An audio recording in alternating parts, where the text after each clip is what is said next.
পিরোজপুরের নাজিরপুরে সড়ক দুর্ঘটনায় একই পরিবারের ৩ সদস্য নিহত হওয়ার ঘটনায় শোকের ছায়া নেমে এসেছে পুরো এলাকায়। কোরবানির ঈদ উদযাপনের জন্য ঢাকা থেকে গ্রামের বাড়িতে ফিরছিলেন সোহাগ, তার স্ত্রী খাদিজা খাতুন এবং ৮ বছরের শিশু সন্তান আরমান। কিন্তু গোপালগঞ্জের বেদগ্রাম এলাকায় ভয়াবহ সড়ক দুর্ঘটনায় তাদের জীবন থেমে যায় চিরতরেই। এ মর্মান্তিক ঘটনায় নিহতদের পরিবারের পাশে দাঁড়িয়েছেন পিরোজপুর ১ আসনের সংসদ সদস্য মাসুদ সাঈদী। রবিবার নিহতদের বাড়িতে গিয়ে তিনি একমাত্র জীবিত সন্তান ১১ বছরের রহমানের হাতে ব্যক্তিগত তহবিল থেকে মোট ৭৫,০০০ টাকা আর্থিক সহায়তা প্রদান করেন। এছাড়া রহমানের পড়াশোনার সম্পূর্ণ দায়িত্ব নেওয়ার ঘোষণা দেন তিনি। একই সঙ্গে উপজেলা প্রশাসনকে ১ মাসের খাদ্য সহায়তা নিশ্চিত করার নির্দেশনা দেন। মাসুদ সাঈদী জানান, নিহত ৩ জনের নামে বিআরটিএ থেকে ১৫ লাখ টাকা ক্ষতিপূরণ পাওয়ার জন্য প্রয়োজনীয় ডিও লেটার ইতোমধ্যে পাঠানো হয়েছে। এ সময় তিনি সড়ক দুর্ঘটনা রোধে ট্রাফিক আইন কঠোর বাস্তবায়ন, চালকদের প্রশিক্ষণ বৃদ্ধি এবং জনসচেতনতা জোরদারের ওপর গুরুত্বারোপ করেন।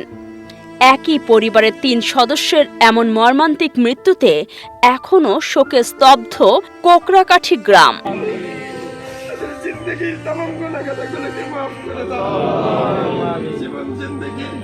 সমস্ত নেক আমলগুলোকে মেহেরবানি করে তুমি কবুল করে নাও আল্লাহ। তার কবরের সাথী বাতির ব্যবস্থা তুমি করে দাও, কবরকে রিয়াজুল জান্নায় পরিণত করে দাও আল্লাহ। তার পরিবারের একমাত্র সন্তান আমাদের কাছে, তাদেরই আমরা হাত তুলেছি,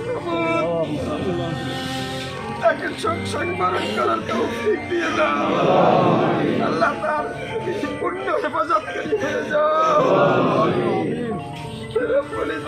তার অভিভাবকদের দায়িত্ব তুমি নিয়ে নাও। রহমানুর রহিম, গফুরুর রহিম, যে সন্তান হারা হয় আর যে পিতৃহারা হয় সেই বোঝে সন্তানের আর পিতৃত্বের কি মর্যাদা।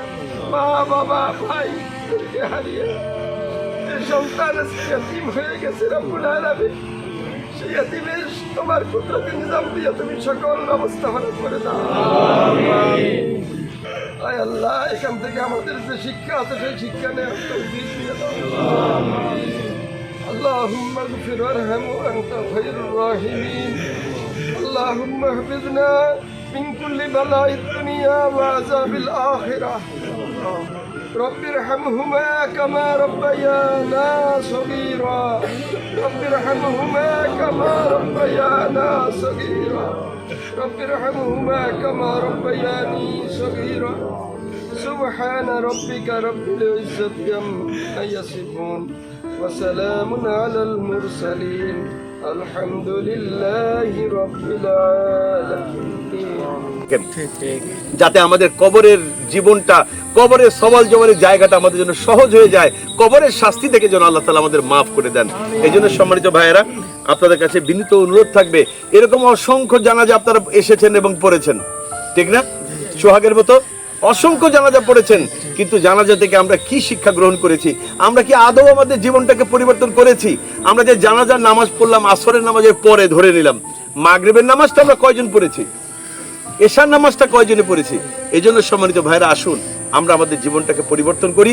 এই জীবন শেষ জীবন নয়, আরেকটি জীবন আছে, সেই জীবনটাই আমাদের মূল জীবন। এইটুকুন বোঝার ক্ষমতা আল্লাহ তাআলা আমাদেরকে দান করেন। সম্মানিত ভাইরা, কথা লম্বা করবো না। এই যে রহমত, ওর জন্য তো আসলে আমাদের মানে কি করব বুঝে উঠতে পারছি না। আমাদের তো করার আসলে কোনো শেষ নাই, সীমা নাই। ওর জন্য আমাদের অনেক কিছু করতে হবে।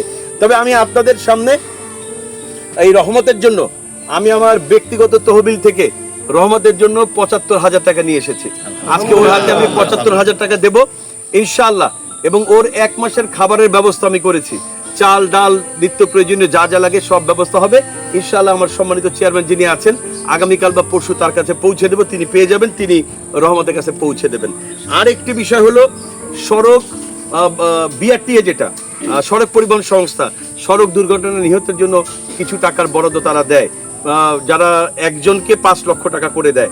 এখানে যেহেতু 3 জন মানুষ মারা গিয়েছে, তো 3 জন মানুষকে 15 লক্ষ টাকা পাওয়ার জন্য আমি গত পরশুদিন আমার ডিও লেটার ইস্যু করেছি। আমি আশা করছি আগামী 12-15 দিনের মধ্যেই 15 লক্ষ টাকা রহমতের নামে চলে আসবে ইনশাআল্লাহ। এখন একটি কথা আছে, কথাটা হলো এই যে রহমতের তো গার্জিয়ান বলতে এখানে কেউ নেই। ওর যে চাচা আছে, চাচাও তিনি শুনলাম মানসিকভাবে একটু অসুস্থ, শারীরিকভাবেও অসুস্থ। তাহলে ওর লিগ্যাল গার্জিয়ান কে হবে? লিগ্যাল গার্জিয়ান কে হবে? নানা হবে। তাহলে টাকাটা আমার সিদ্ধান্ত এরকম, টাকাটা রহমতের নামে একটা অ্যাকাউন্ট করে সেই টাকাটা ওর নামে একটা ফিক্সড ডিপোজিট করে দিব, যাতে রহমত ছাড়া আর কেউ ওই টাকা তুলতে না পারে, খরচ করতে না পারে। ঠিক আছে, এটা রহমতের নামেই থাকবে, ওর জন্যই পড়াশোনার ব্যয় হবে, আর টাকা ও ছাড়া আর কেউ তুলতে পারবে না। এটা আমি করে দিব ইনশাআল্লাহ, আমি করে দিব, যাতে টাকাটা মিস ইউজ না হয়। কারণ আমি মনে করি এটাই রহমতের একটা বড় পুঁজি হবে ইনশাআল্লাহ, যেটা দিয়ে আপনারা যদি দেখভাল করেন তাহলে এই টাকা দিয়ে ধীরে ধীরে ওর পড়াশোনাটাও হবে। আপনারা গ্রামবাসীরা খেয়াল রাখবেন, ওর নানা নানি বা আত্মীয় স্বজন যারা আছে ওর পড়াশোনার জন্য কনফার্ম করে, পড়াশোনাটা যেন নিশ্চিত করে, পড়াশোনা যেন কোনো গ্যাপ না হয়, তাহলে ওর জীবনটা একদম বরবাদ হয়ে যাবে। বাবা নাই, মা নাই, ভাই নাই, বোন নাই, পড়াশোনাও নাই, তাহলে জীবনটা একদম বরবাদ হয়ে যাবে। ওর যদি পড়ালেখাটা শিখতে পারে তাহলে একসময় ইনশাআল্লাহ মানুষের মতো মানুষ হয়ে সমাজে দাঁড়াতে পারবে। এজন্য আজকের পর্যন্ত এতটুকু ঘোষণা, 75,000 টাকা আমি এখনই ওকে দিয়ে যাব, ওর ওর নানার হাতে আপনাদের সকলের সামনে দিব। নানা বিষয়টা আপনি ওর নামে ওখানেও একটা অ্যাকাউন্ট করবেন, ঠিক আছে? অ্যাকাউন্ট করবেন, সেই অ্যাকাউন্টের খবর আমাকে জানাবেন। সম্মানিত চেয়ারম্যান মহোদয়, আপনি কি তদারকি করবেন? আর খাবারটা চলে আসবে বাড়িতে, আর 15 লক্ষ টাকা 15 থেকে 20 দিনের মধ্যে ইনশাআল্লাহ পেয়ে যাবেন। আমি নিজে থেকে ওর অ্যাকাউন্ট নিজে ওর নামে আমি করে দেবো ইনশাআল্লাহ। আর আপনাদের কাছে আমার একটু আবেদন থাকবে, আপনারা যেহেতু এলাকাবাসী, আমাদের আসতে তো অনেক দূর পার হয়ে আসতে হয়, আপনারা একটু খোঁজ রাখবেন।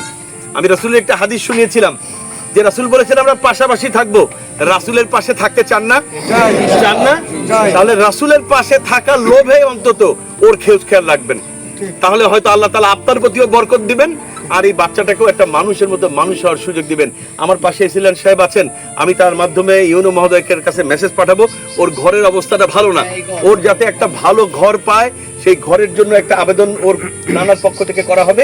একটা ঘরের ব্যবস্থা আমরা করে দেব ইনশাআল্লাহ, যাতে করে একটা ভালো ঘরে সে থাকতে পারে। এটা শুধুমাত্র রহমতের জন্য না, আমরা আশা করি না এই ধরনের কোনো দুর্ঘটনা আমাদের এই এলাকায় কেন কোথাও ঘটুক, বাংলাদেশের কোথাও ঘটুক, এটা আমরা আশা করি না। তবে হায়াত মওত তো আল্লাহ কর্তৃক নির্ধারিত, কার মৃত্যু কোথায় হবে এটা আল্লাহ তাআলাই ভালো জানেন। যদি আল্লাহ না করেন এমন কোন ঘটনা আমাদের এলাকা ছাড়া এই আমাদের পিরোজপুর 1 আসনের মধ্যে কোথাও ঘটে, ইনশাআল্লাহ আমি মাসুদ সাইদি সেইখানে গিয়ে রহমতের পাশে যেভাবে দাঁড়িয়েছি আমি সেভাবে তাদের পাশে দাঁড়াবো ইনশাআল্লাহ। তবে আমি দোয়া করি এমন ঘটনা না ঘটুক, আমরা দোয়া করি এমন ঘটনা না ঘটুক। সম্মানিত ভাইরা, আপনারা অনেক কষ্ট করে এসেছেন, আপনারা ওর পাশে দাঁড়াচ্ছেন, ওর কথা শুনেই আপনারা এতগুলি মানুষ এখানে এসেছেন। এজন্য রহমতের পক্ষ থেকে আমি আপনাদের সবাইকে কৃতজ্ঞতা জানাচ্ছি। ছেলেটা কথা বলতে পারছে না, সারাক্ষণ ফুপায় কাঁদছে, আল্লাহ তার প্রতি রহম করেন। এই যে রহমত, ওর জন্য তো আসলে আমাদের মানে কি করব বুঝে উঠতে পারছি না। আমাদের তো করার আসলে কোনো শেষ নাই, সীমা নাই, ওর জন্য আমাদের অনেক কিছু করতে হবে। তবে আমি আপনাদের সামনে এই রহমতের জন্য আমি আমার ব্যক্তিগত তহবিল থেকে রহমতের জন্য 75,000 টাকা নিয়ে এসেছি। আজকে ওর হাতে আমি 75,000 টাকা দেব ইনশাআল্লাহ, এবং ওর 1 মাসের খাবারের ব্যবস্থা আমি করেছি। চাল ডাল নিত্য প্রয়োজনীয় যা যা লাগে সব ব্যবস্থা হবে ইনশাআল্লাহ। আমার সম্মানিত চেয়ারম্যান যিনি আছেন, আগামীকাল বা পরশু তার কাছে পৌঁছে দেব, তিনি পেয়ে যাবেন, তিনি রহমতের কাছে পৌঁছে দেবেন। আর একটি বিষয় হলো সড়ক বিআরটিএ, যেটা সড়ক পরিবহন সংস্থা, সড়ক দুর্ঘটনা নিহতের জন্য কিছু টাকার বরাদ্দ তারা দেয়, যারা একজনকে 5 লক্ষ টাকা করে দেয়। এখানে যেহেতু 3 জন মানুষ মারা গিয়েছে, তো 3 জন মানুষকে 15 লক্ষ টাকা পাওয়ার জন্য আমি গত পরশুদিন আমার ডিও লেটার ইস্যু করেছি। আমি আশা করছি আগামী 12-15 দিনের মধ্যেই 15 লক্ষ টাকা রহমতের নামে চলে আসবে ইনশাআল্লাহ। এখন একটি কথা আছে, কথাটা হলো এই যে রহমতের তো গার্জিয়ান বলতে এখানে কেউ নেই। ওর যে চাচা আছে, চাচাও তিনি শুনলাম মানসিকভাবে একটু অসুস্থ, শারীরিকভাবেও অসুস্থ। তাহলে ওর লিগ্যাল গার্জিয়ান কে হবে? লিগ্যাল গার্জিয়ান কে হবে? নানা হবে।